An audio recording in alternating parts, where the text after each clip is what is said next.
Bonsoir, il est minuit et 2 minutes et à l'instant sur Radio Campus, la radio de la communauté de l'Université libre de Bruxelles. Benoît Muche au micro pour un nouvel épisode en direct d'Écho dans la nuit. Je vais commencer cet épisode avec quelques poèmes et enchaîner avec une nouvelle de Dino Buzzati.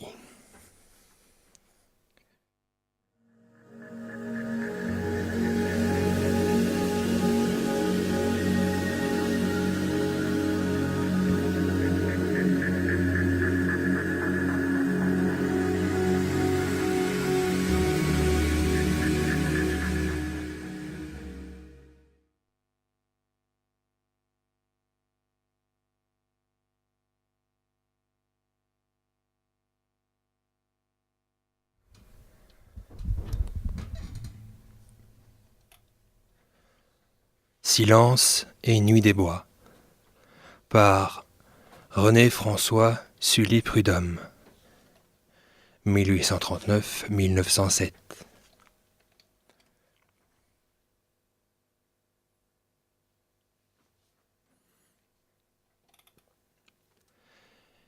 Il est plus d'un silence, il est plus d'une nuit, car chaque solitude a son propre mystère. Les bois ont donc aussi leur façon de se taire et d'être obscurs aux yeux que le rêve y conduit. On sent dans leur silence errer l'âme du bruit, et dans leur nuit filtrer des sables de lumière. Leur mystère est vivant, chaque homme, à sa manière, selon ses souvenirs, l'éprouve et le traduit.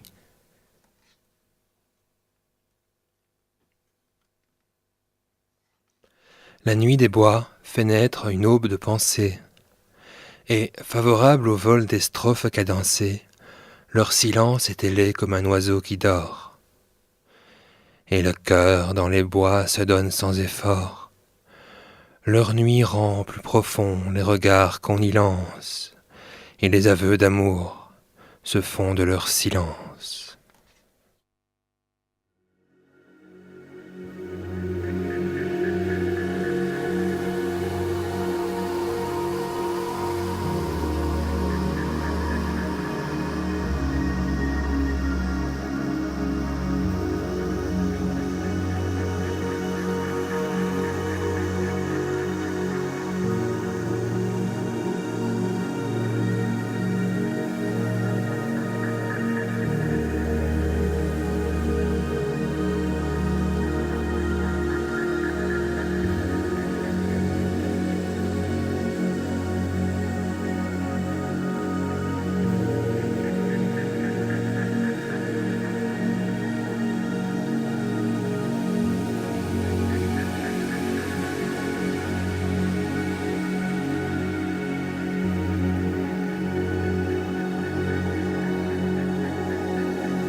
Prière par René-François Sully-Prudhomme.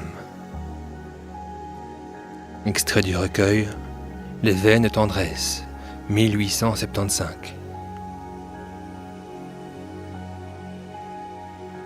Ah, si vous saviez comme on pleure de vivre seul et sans foyer, quelquefois devant ma demeure vous passeriez.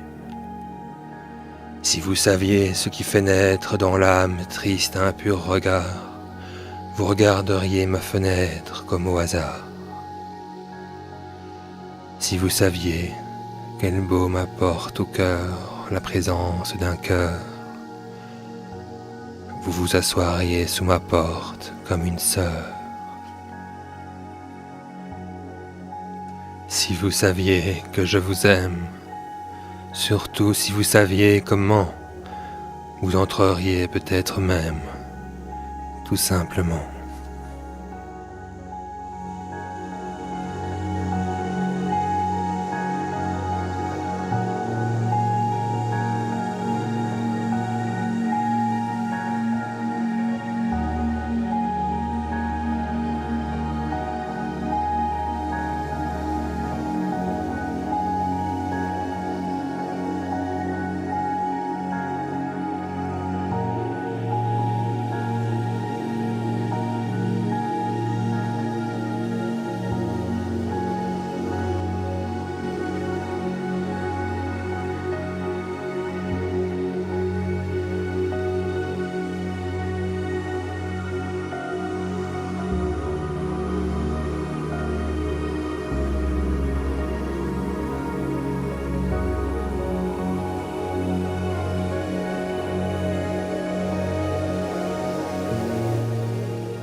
Mer calme par Joseph Autran. Recueil Les poèmes de la mer, 1859.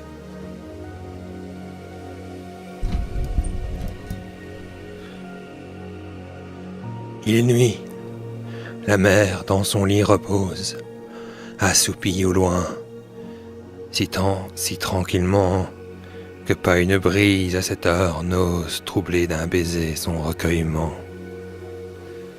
Sans murmure aucun, sans aucune ride, qu'elle est belle à voir, cette mer qui dort, laissant admirer dans le flot limpide à la claire nuit ses étoiles d'or. Pour jouir ainsi de ce calme immense, quel est ton secret, ô mer? Dis-le-moi, car je sais un cœur en démence, qui voudrait enfin dormir comme toi.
Prélude par Joseph Autran, extrait du recueil Les Poèmes de la mer.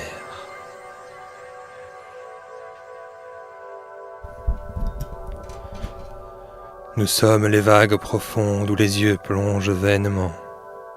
Nous sommes les flots et les ondes qui déroulent autour des mondes leur manteau d'azur écumant. Une âme immense en nous respire, elle soulève notre sein sous l'aquilon, sous le zéphyr. Nous sommes la plus vaste lyre qui chante un hymne aux 3 fois saints. Amoncelés par les orages, rendus au calme, tour à tour, nous exhalons des cris sauvages qui vont bientôt sur les rivages s'achever en soupirs d'amour. C'est nous qui portons sur nos cimes les messagers des nations, vaisseaux de bronze aux mâts sublimes, aussi légers pour nos abîmes que l'humble nid des Alcyons. Sur ces vaisseaux, si Dieu nous lance, terribles nous fondons sur eux, puis nous promenons en silence la barque frêle qui balance un couple d'enfants amoureux. Nous sommes les vagues profondes où les yeux plongent vainement. Nous sommes les flots et les ondes qui déroulent autour des mondes leur manteau d'azur écumant.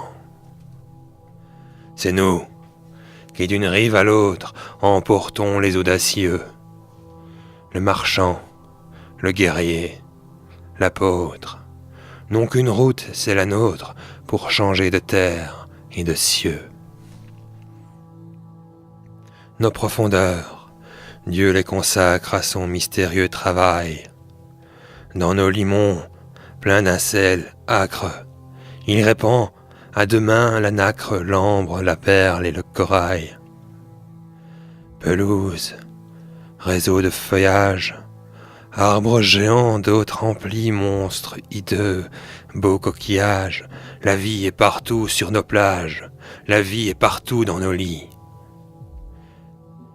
Qui compterait dans nos entrailles tant de trésors là-bas perdus, et d'habitants vêtus d'écailles, dont si peu s'accrochent aux mailles des filets par l'homme tendu.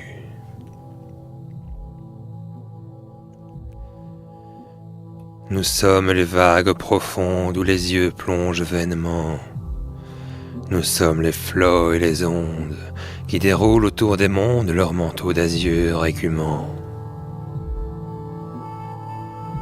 Nous vous aimons, bois et charmilles, qui sur nous versez vos parfums. Nous vous aimons, humble famille, dont sur nos bords les chastes filles attendent leurs fiancés bruns. Vaisseaux couverts de blanches toiles, reflets des villes et des monts, jour de printemps pur et sans voile, nuit d'été riche en étoiles, nous vous aimons, nous vous aimons. Mais nos amours sont inquiètes, et nous vous préférons souvent le ciel noir, le vol des tempêtes et le chant des pâles mouettes que berce et qu'emporte le vent. Nous aimons voir l'éclair dans l'ombre que déchirent ses javelots et l'effroi du vaisseau qui sombre en jetant à la grève sombre le dernier cri des matelots. Nous sommes les vagues profondes où les yeux plongent vainement. Nous sommes les flots et les ondes qui déroulent autour des mondes leur manteau d'azur écumant.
Le silence par Charles-Augustin Sainte-Beuve.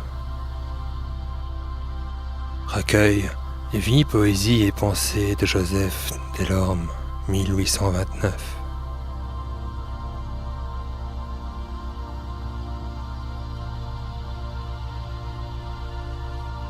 Je ne suis pas de ceux pour qui les causeries au coin du feu, l'hiver, ont de grandes douceurs. Car j'ai pour tout voisin d'intrépides chasseurs, rêvant de chiens dressés, de meutes aguerries, et des fermiers causant jachères et prairies, et le juge de paix avec ses vieilles sœurs, de revêches beautés parlant de ravisseurs, portraits comme on en voit sur les tapisseries. Oh, combien je préfère à ce caquet si vain, tout le soir, du silence, un silence sans fin. Être assis sans pensée, sans désir, sans mémoire. Et, seul sur mes chenets, m'éclairant au tison, écouter le vent battre et gémir les cloisons, et le fagot flamber et chanter ma bouilloire.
Le songe par Charles-Augustin Sainte-Beuve.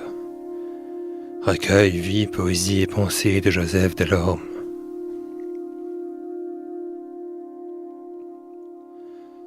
Quand autrefois dans cette arène où tout mortel suit son chemin, en coureur que la gloire entraîne, je m'élançais l'âme sereine, un flambeau brillant à la main.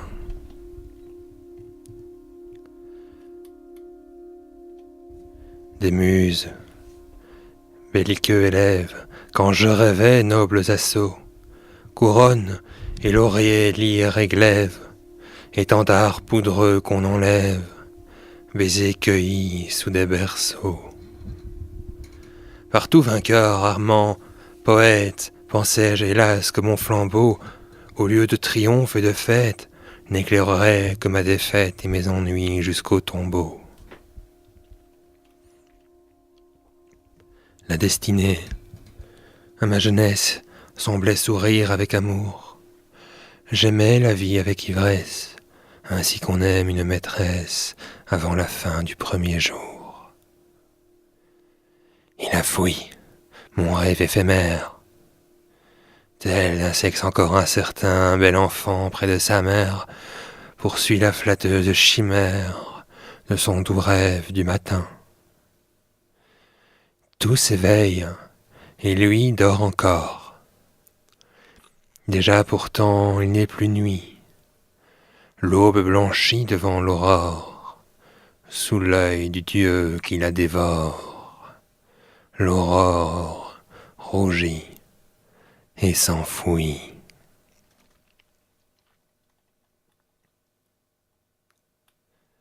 Il dort son sommeil d'innocence, avec l'aube son front blanchit.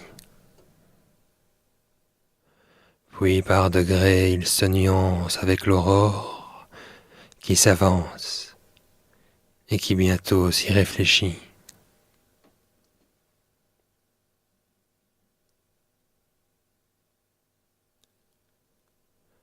Un voile couvre sa prunelle et cache le ciel à ses yeux.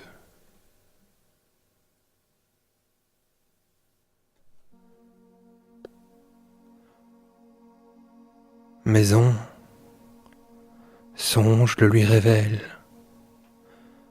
en songe, son âme étincelle des rayons qui peignent les cieux.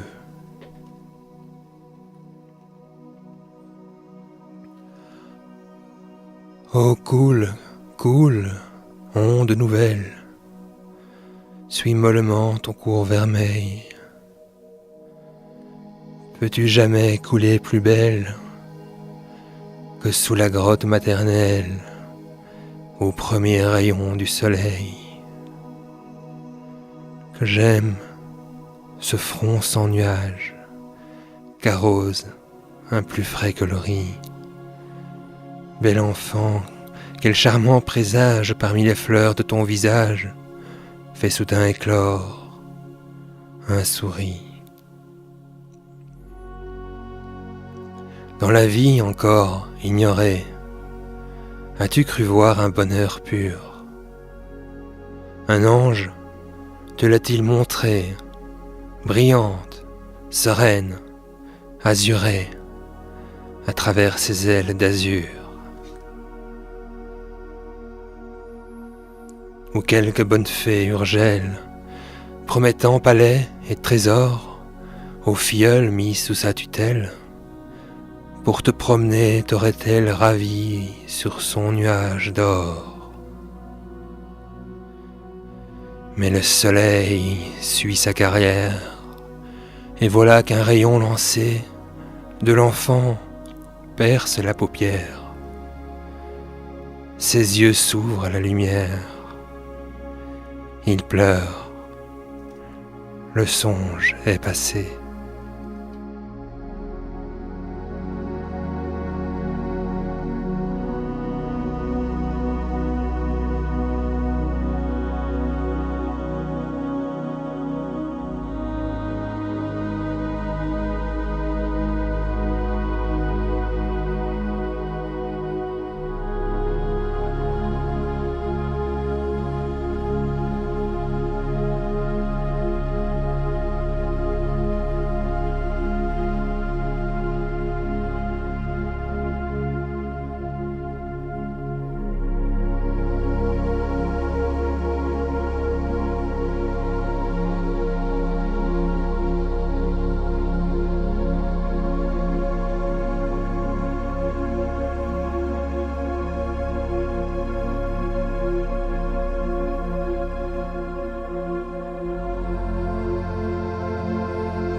Le défunt par erreur. Nouvelle de Dino Buzzati.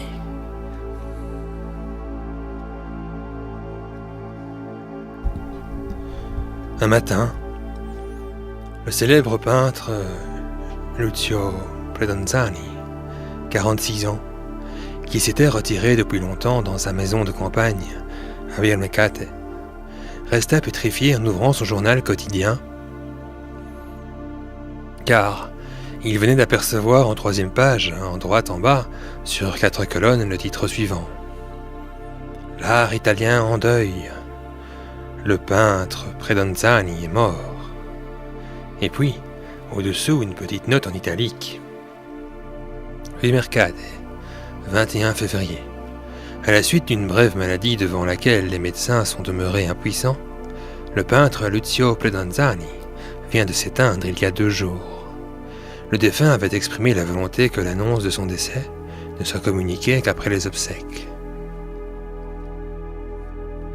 Suivait un article nécrologique fort élogieux, d'une colonne environ plein de louanges, signé du grand critique d'art Stefani. Et il y avait même une photographie qui datait d'une 20aine d'années. Abasourdi, n'en croyant pas ses yeux, Predonzani parcourut fébrilement l'article nécrologique. Relevant en un clin d'œil, malgré sa précipitation, quelques petites phrases d'une réserve venimeuse, glissées çà et là avec une diplomatie indéniable au milieu de volées d'adjectifs élogieux. « Mathilde, Mathilde !» appela Predonzani, aussitôt qu'il eut repris son souffle. « Qu'est-ce qu'il y a ?» répondit sa femme de la pièce voisine. « Viens, viens vite, Mathilde !» implora-t-il. « Attends donc un moment, je suis occupé à repasser. Mais viens donc, je te dis. » Sa voix était tellement angoissée que Mathilde planta là son fer et accourut. « Tiens, lis !» gémit le peintre en lui tendant le journal. Elle le prit, pâlit, et avec le merveilleux illogisme des femmes, éclata en sanglots désespérés. « Oh, mon Lucio, mon pauvre Lucio, mon trésor !» balbutiait-elle dans ses larmes. La scène finit par exaspérer l'homme. « Mais tu deviens folle, Mathilde. Tu ne vois donc pas que je suis là. Mais tu ne comprends donc pas que c'est une erreur, une épouvantable erreur. » Mathilde cessa immédiatement de pleurer. Regardant son mari, son visage se rasséréna. Et alors, soudain, tout aussi rapidement qu'elle s'était sentie veuve un instant auparavant, touchée par le côté comique de la situation, elle fut prise d'une crise d'hilarité.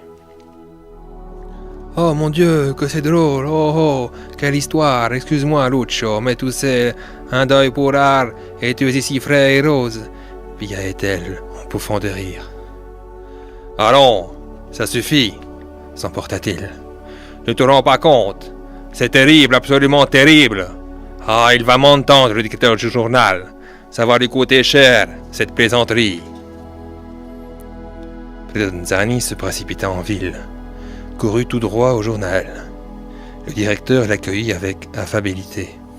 « Je vous en prie, mon cher maître, asseyez-vous. »« Non, ce fauteuil-là est plus confortable. Une cigarette ? Oh, ces briquets qui ne fonctionnent jamais, c'est énervant. Tenez, voilà le cendrier. Et maintenant, je vous écoute. Quel bon vent vous amène ?» Simulait-il ou ignorait-il vraiment ce que son journal avait publié ? Predonzani en resta pantois. « Mais, sur le journal d'aujourd'hui, en 3e page, il y avait l'annonce de ma mort. »« De votre mort ?» Le directeur prit un journal qui traînait plié sur le bureau, l'ouvrit, vit, comprit, ou fit semblant de comprendre, eut un bref moment d'embarras. Oh, juste une fraction de seconde, se reprit merveilleusement, tout sauta. Effectivement, une petite erreur s'est glissée, une légère divergence. On aurait dit un père qui dansait pour la forme de son enfant devant un passant excédé par le bambin. Predonzani perdit patience. « Divergence !» hurla-t-il. « Vous m'avez tué! Voilà ce que vous m'avez fait! C'est monstrueux !» « Oui, oui, » fit le directeur placide. « Il se peut, je dirais que le contexte de l'information peut dépasser nos intentions. D'autre part, j'espère que vous avez su apprécier à sa juste valeur l'hommage que mon journal a rendu à votre art. » « Bel hommage, vous m'avez ruiné !»« Hein? Je ne nie pas qu'une légère erreur se soit glissée dans... »« Comment? Vous dites que je suis mort alors que je suis vivant? Et vous appelez ça une erreur? Mais il y a de quoi devenir fou, tout simplement. J'exige une rectification et en bonne et due forme et exactement à la même place que cet article encore, et je me réserve tous les droits de vous poursuivre en dommages et intérêts. » Dommage, mais mon bon monsieur. Du maître, il était passé au simple monsieur, mauvais signe. Vous ne réalisez pas la chance extraordinaire qui vous arrive. N'importe quel auteur peintre ferait des bonds de joie haut comme ça. La chance? Oui, la chance. Et comment? Quand un artiste meurt, les prix de ses tableaux montent considérablement. Sans le vouloir? Oui, parfaitement, sans le vouloir, je l'admets. Nous vous avons rendu un service inestimable. Et alors, moi, il va falloir que je fasse le mort, que je disparaisse, que je me volatilise. Mais certainement, si vous voulez profiter de cette sensationnelle occasion, parbleu, vous ne voudrez pas la laisser échapper. Réfléchissez un peu.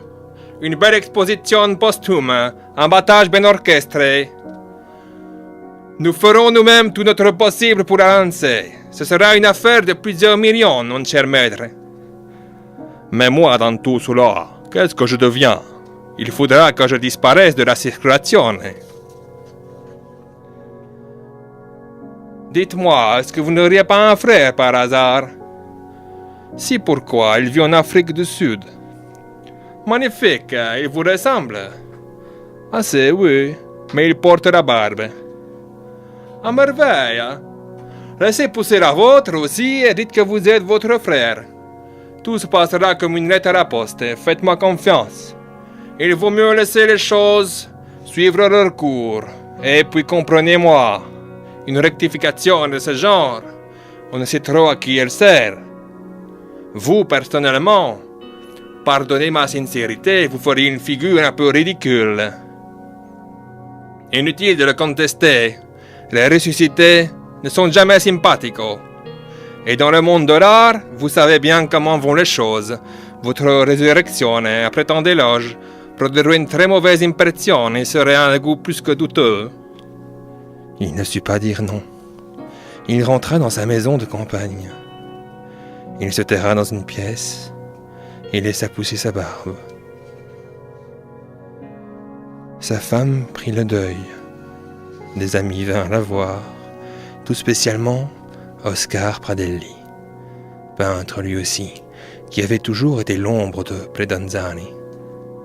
Et puis les acheteurs commencèrent à arriver, marchands, collectionneurs, gens qui flairaient la bonne affaire.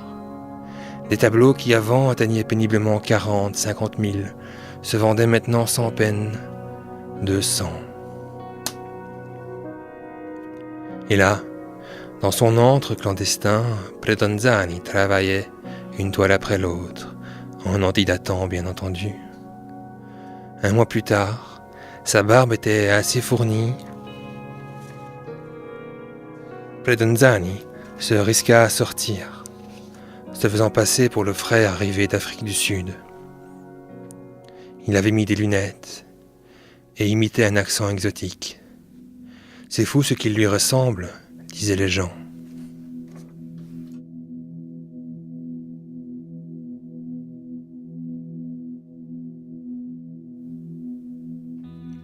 Par curiosité, lors d'une de ses premières promenades après la claustration, il poussa jusqu'au cimetière. Sur la grande dalle de marbre, dans le caveau de famille, un tailleur de pierre était en train de graver son nom avec la date de sa naissance et celle de sa mort. Il lui dit qu'il était le frère du défunt. Il ouvrit la serrure de la petite porte de bronze, descendit dans la crypte où les cercueils de ses parents étaient empilés l'un sur l'autre. Comme ils étaient nombreux, il y en avait un tout neuf, très beau, Lucio Predonzani. Lut-il sur la plaque de cuivre. Le couvercle était fixé par des vis. Avec une crainte obscure, il frappa de ses doigts repliés sur un pan de la caisse. Le cercueil sonna creux, heureusement. Curieux. Au fur et à mesure que les visites d'Oscar Pradelli se faisaient plus fréquentes, Mathilde s'épanouissait, semblait rajeunir. Le deuil, c'est certain, lui allait bien. Predonzani observait sa métamorphose avec un sentiment mêlé de plaisir et d'appréhension.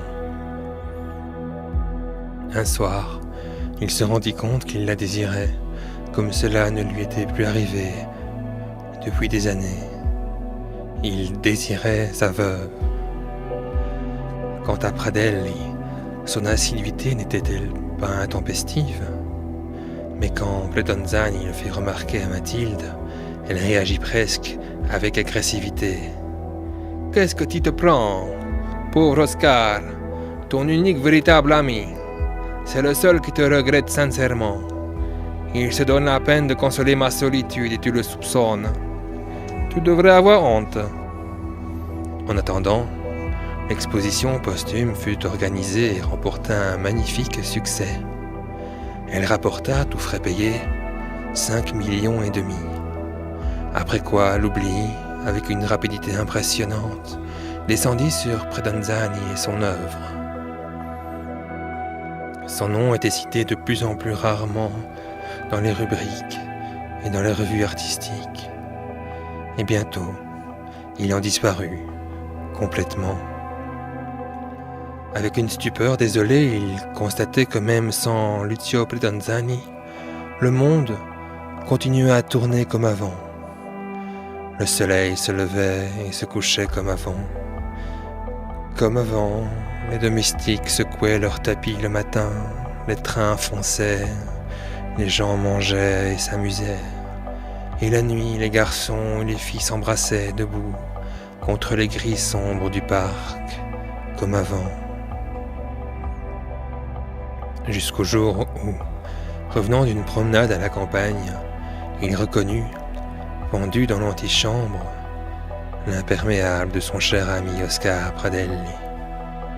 La maison était calme, étrangement intime et accueillante. Et par là, des voix qui parlaient tout bas, des chuchotements, de tendres soupirs. Sur la pointe des pieds, il fit demi-tour jusqu'à la porte. Il sortit tout doucement et se dirigea vers le cimetière.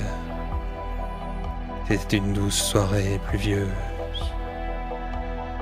Lorsqu'il se trouva devant la chapelle de famille, il regarda autour de lui. Il n'y avait pas âme qui vive.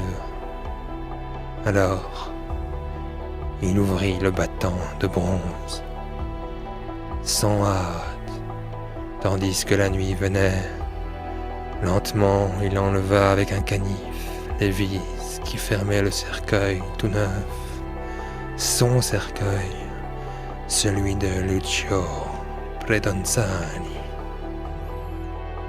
Il l'ouvrit très calme, s'y étendit sur le dos, prenant la pose qu'il se posait de voir convenir aux défunts pour leur sommeil éternel. Il la trouva plus confortable qu'il ne l'avait prévu. Sans se troubler, il ramena tout doucement au-dessus de lui le couvercle, lorsqu'il ne resta plus qu'une toute petite fente. Il prêta l'oreille quelques instants au cas où quelqu'un l'aurait appelé, mais personne ne l'appelait. Alors, il laissa retomber complètement le couvercle.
Le fond de l'océan. Poème de Joseph Autran.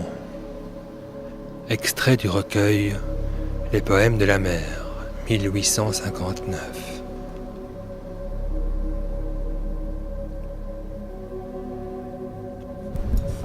Soufflez et mugissez, triste vent de la nuit, sombre flot, déchirez et jetez à grand bruit votre folle écume au rivage.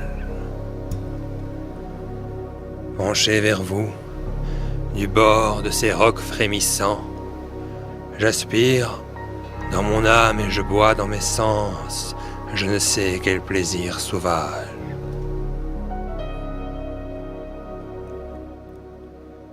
Le vieil astre des jours descend à l'horizon, il y plonge à demi, plus rouge qu'un tison. Il y rougit une mer ardente, une mer qui ressemble à ces lacs de l'enfer, tels que tu les décris dans ton livre de fer, ô vieux maître, ô terrible Dante. 1000 oiseaux du rivage encombrent les contours, ici les goélands aquatiques vautours, fouillant des yeux la vase obscure. Là, les hauts cormorans qui courent sur le bord et relèvent joyeux leur long bec où se tord le poisson pris dans la morsure. Échevelé, fougueux, le flot de plus en plus se déchaîne.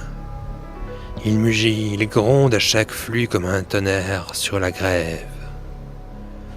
Au milieu du fracas, on dirait par moments les acclamations et les frémissements d'un peuple entier qui se soulève. Ô mer, sinistre mer, n'as-tu donc pas assez enfoui de trésors sous ton onde entassée, dévoré de pâles victimes? Que te faut-il encore? Que demandent tes cris? Faut-il que dans ton sein roule plus de débris que de vagues sur tes abîmes? Depuis l'heure où l'espace à tes eaux fut donné, depuis le jour fatal où comme un nouveau-né qui sort du ventre de sa mère, tu sortis du chaos et vins battre tes bords, tu n'as jamais rendu que de plaintifs accords et roulé qu'une écume amère. Et jamais, les écueils qui rampent sous tes flots n'ont cessé d'engloutir barques et matelots, lourds vaisseaux, fragiles nacelles, et débris dispersés et morts ensevelis roulent au fond du gouffre, et sous tes mornes plis comme un linceul, tu les recèles. Mais un jour est prédit, inévitable jour, où toi-même, tu dois disparaître à ton tour au souffle brûlant de l'archange, où ton abîme, ouvert et nu comme la main, sera ce qu'en automne est le creux d'un chemin dont on a balayé la fange. Alors, se trahiront aux yeux épouvantés tes gouffres, tes ravins, tes sourdes cavités qui font le désespoir des ondes. Région où jamais un rayon ne descend, tartare sous-marin où va s'épaississant l'obscurité des nuits profondes. Là, sur un lit visqueux d'algues et de limon, parmi tes polypierres, parmi tes joémons, tes fucus au glauque feuillage, on verra s'élever, par tas et par monceaux, cet éternel butin que plonge sous tes eaux chaque saison riche en naufrages. Ruines de vaisseaux, dont les fortes cloisons, jour à jour, lentement s'écroulent. Cargaisons qui croupissent dans leurs entrailles. Les lourdes ancres, agrès par la rouille mordue. Drapeaux sceptre des rois qui roule confondu parmi de sordides ferrailles. Écrin où l'eau pénètre, en vain cadenassé, masse d'argent et d'or qui ferait dire « Assez !» à tous les mendiants du globe. De quoi vous habiller et vous nourrir enfin, vous tous, pauvres enfants qui blêmissez de faim et grelottez sans feu ni robe. Et puis, en des tombeaux de sable et de varech, cadavres de marins enveloppés avec des bandelettes d'algues vertes. Et puis, déchiquetés, dénudés jusqu'à l'os, squelettes monstrueux, spectres de cachalots et de baleines entr'ouvertes, tout ce qu'a dévoré, tout ce qu'a submergé l'onde, qui ronge, encore, après qu'elle a rongé avec ses dents toujours entières. Tout ce que ton flot noir ballotte dans ses plis, tout ce qui dort, bercé d'un éternel roulis dans tes liquides cimetières.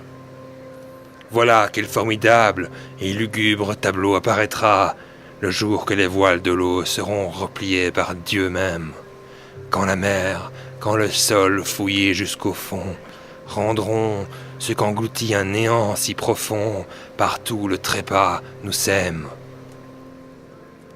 Alors, ô mer, alors, devant le 3 fois saint, tous ceux qui jusque-là reposaient dans ton sein se lèveront comme une armée. Et toi, comme un torrent dont s'égouttent les flots, tu seras pour jamais dans le dernier chaos, sous le sceau de Dieu refermé.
Il est 1h05 sur Radio Campus.